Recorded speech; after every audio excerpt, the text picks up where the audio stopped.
Assalamualaikum warahmatullahi wabarakatuh. Saya Ananda dari kelompok 1. Di sini saya akan menjelaskan tentang pengertian penilaian berbasis kelas. Penilaian berbasis kelas atau PBK merupakan penilaian yang berdasarkan pada suatu proses pengumpulan, pelaporan, dan penggunaan informasi mengenai hasil belajar siswa yang diperoleh melalui pengukuran dengan menerapkan prinsip-prinsip penilaian, pelaksanaan berkelanjutan, bukti otentik, akurat, dan konsisten sebagai akuntabilitas publik. Penilaian ini dilaksanakan secara terpadu dengan melibatkan kegiatan pembelajaran. Oleh karena itu, penilaian ini dinamakan penilaian berbasis kompetensi atau penilaian berbasis kelas. Penilaian dilakukan dengan mengumpulkan hasil kerja siswa atau portofolio, hasil karya atau produk, penugasan atau proyek, kinerja, performansi, dan tes tertulis. Guru menilai kompetensi dan hasil belajar siswa berdasarkan level pencapaian prestasi siswa.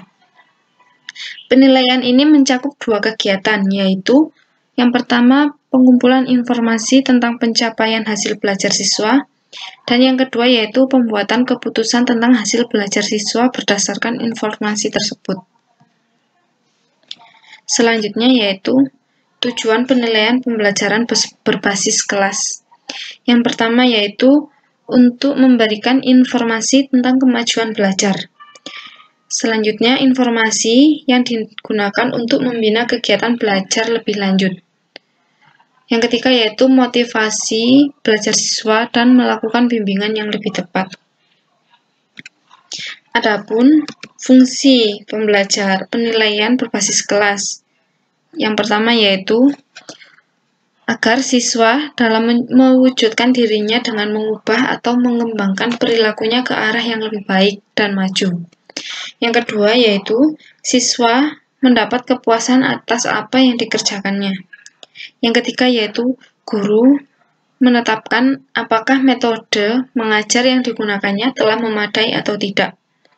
Yang terakhir yaitu guru dapat membuat pertimbangan dan keputusan administrasi dengan penilaian tersebut atau penilaian berbasis kelas.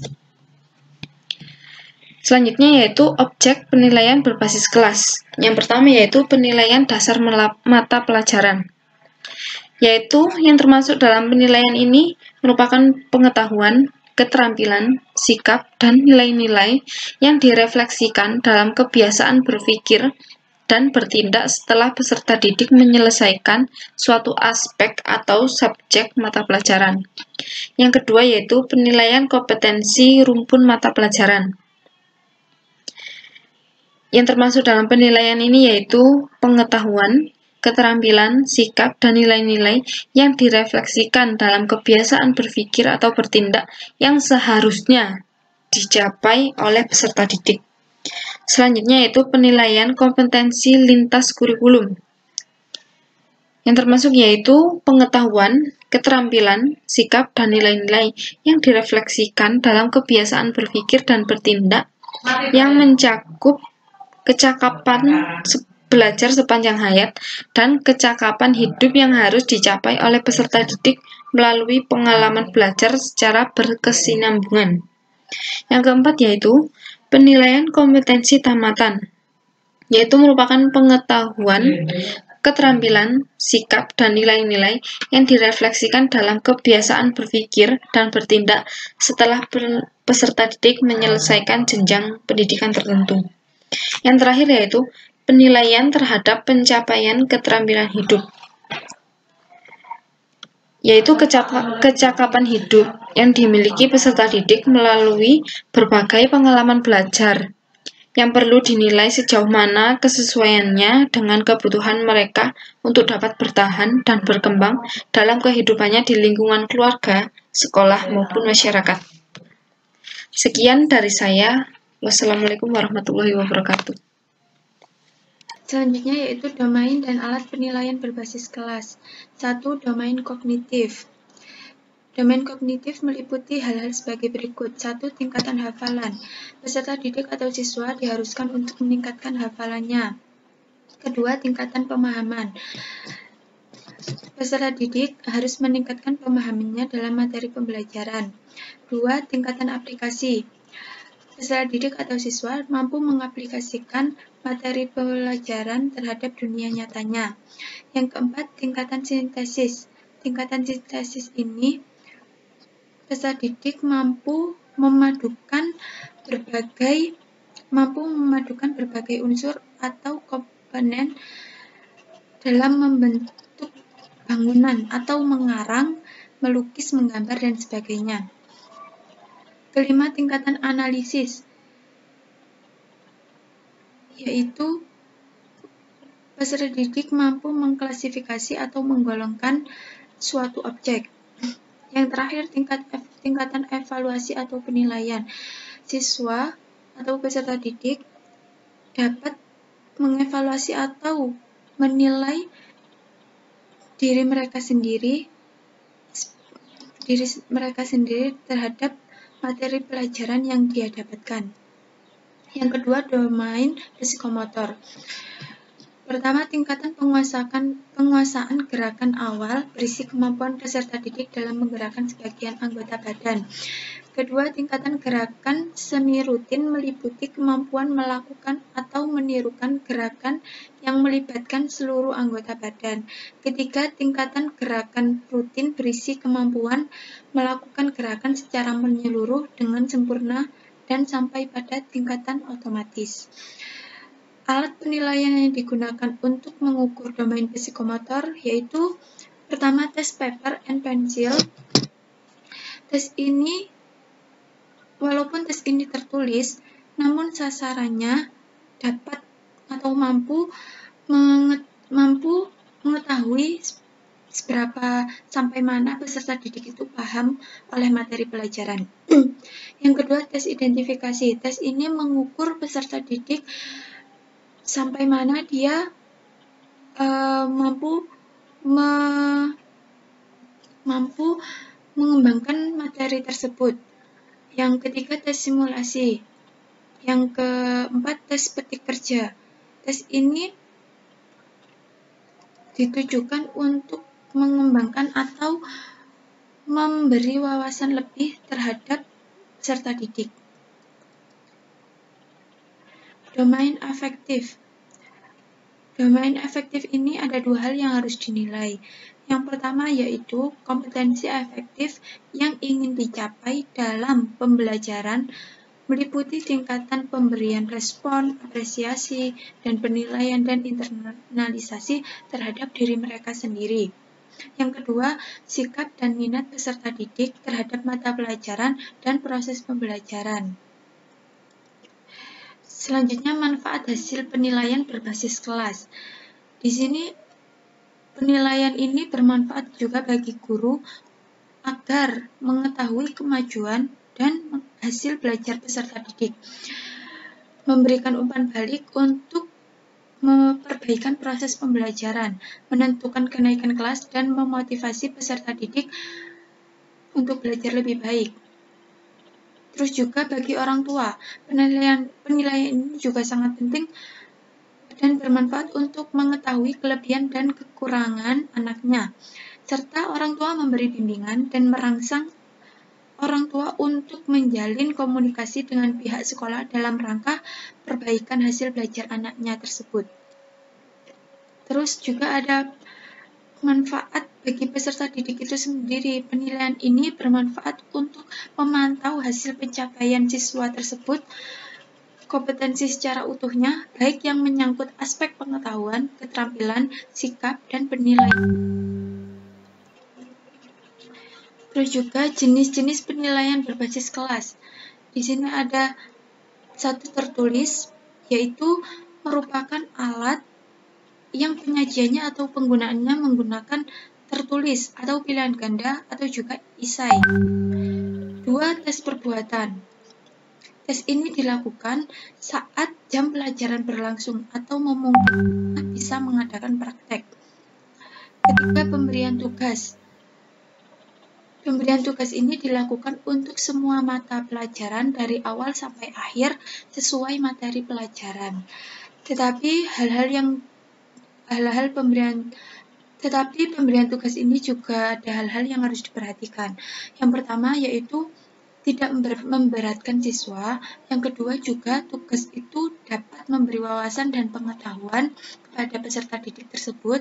Yang ketiga, pemberian tugas itu mampu membuat peserta didik itu merasa tanggung jawab atau mandiri terhadap tugas tersebut. Yang keempat, penilaian proyek. Penilaian proyek yaitu tugas yang harus diselesaikan dalam waktu tertentu. Penilaian produk yaitu penguasaan keterampilan dalam membuat suatu produk. Yang keenam, penilaian sikap. Suatu konsep psikologi yang kompleks. Dalam penilaian sikap ini, peserta didik dinilai dalam sikap terhadap materi pelajaran, sikap terhadap proses pembelajaran, sikap terhadap siswa mampu menangkap materi pelajaran dengan baik. Yang ketujuh, penilaian portofolio. Sekumpulan karya peserta didik yang tersusun secara sistematis dan terorganisasi yang diambil selama proses pembelajaran. Penilaian portofolio ini digunakan untuk mengembangkan dan meningkatkan pengetahuan keterampilan siswa dalam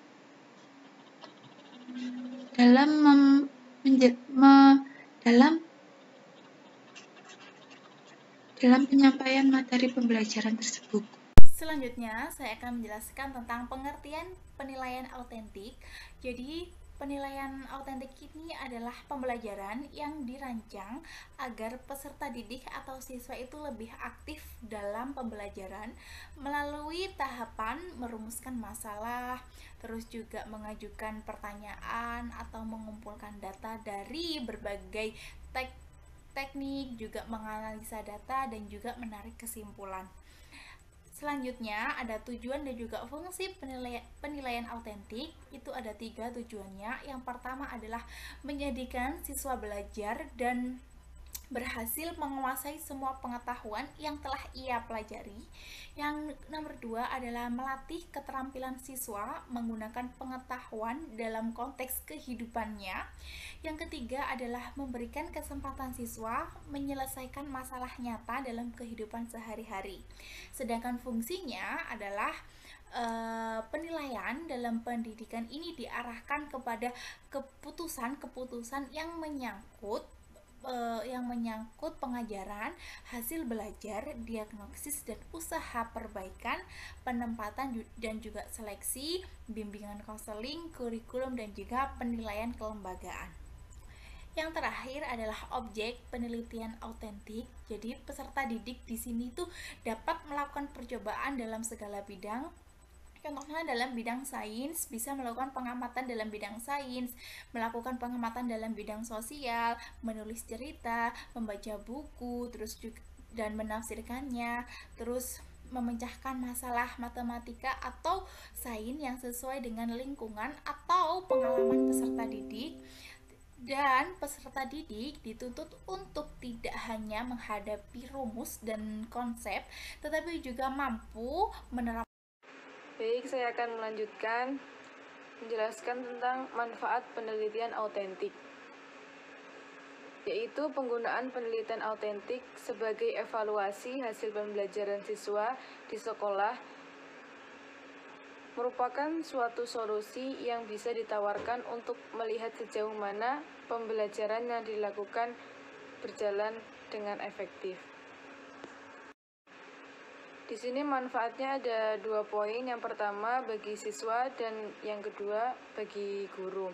Yang pertama, manfaat bagi siswa dapat menggunakan secara total seberapa baik pemahaman materi akademik mereka.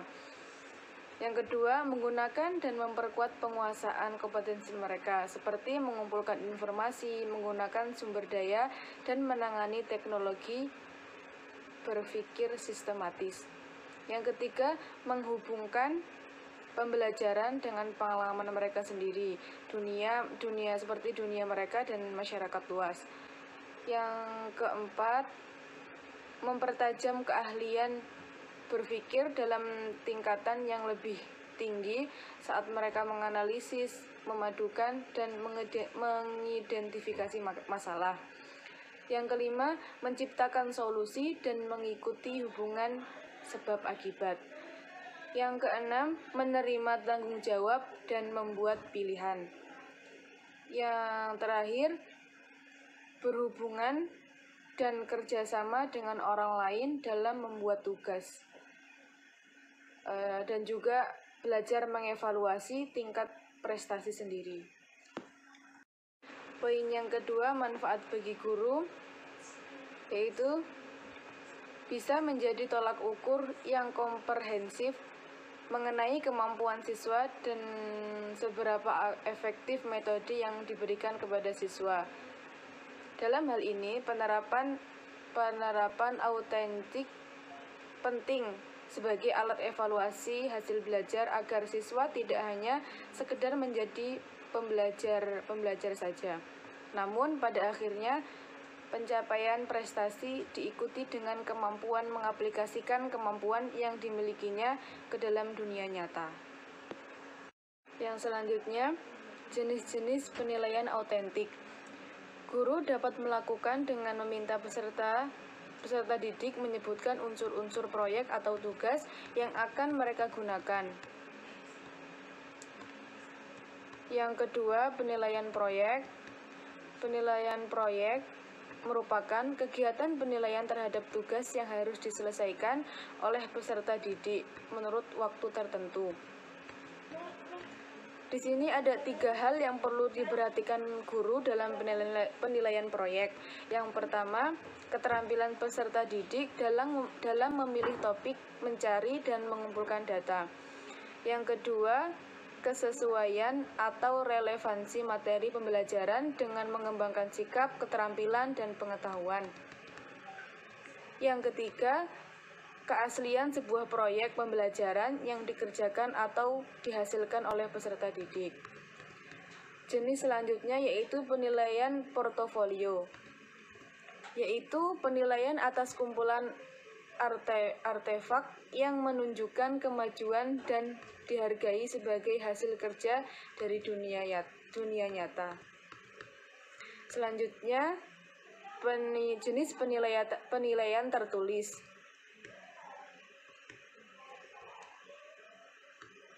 yaitu tes tertulis berbentuk uraian atau esai untuk peserta didik. Tes tertulis berbentuk uraian sebisa mungkin bersifat komprehensif sehingga mampu menggambarkan ranah sikap, pengetahuan, dan keterampilan peserta didik. Yang selanjutnya, domain dan alat penilaian autentik.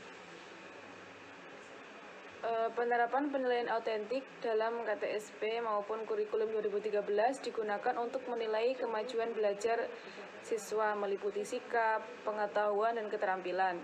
Teknik yang dapat digunakan untuk menilai kompetensi sikap, pengetahuan, dan keterampilan adalah sebagai berikut.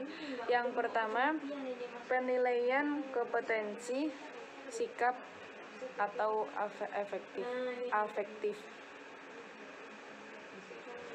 Kompetensi sikap adalah penilaian yang dilakukan guru untuk mengukur tingkat pencapaian kompetensi sikap dari peserta didik yang meliputi aspek menerima atau memerhatikan, atau merespon atau menanggapi dan berkarakter. Yang kedua, penilaian kompetensi pengetahuan atau kognitif. Yaitu penelitian yang dilakukan guru untuk mengukur tingkat pencapaian atau penguasaan peserta didik dalam aspek pengetahuan yang meliputi ingatan atau hafalan, pemahaman, penerapan atau aplikasi. Yang selanjutnya, penilaian kompetensi keterampilan atau psikomotorik,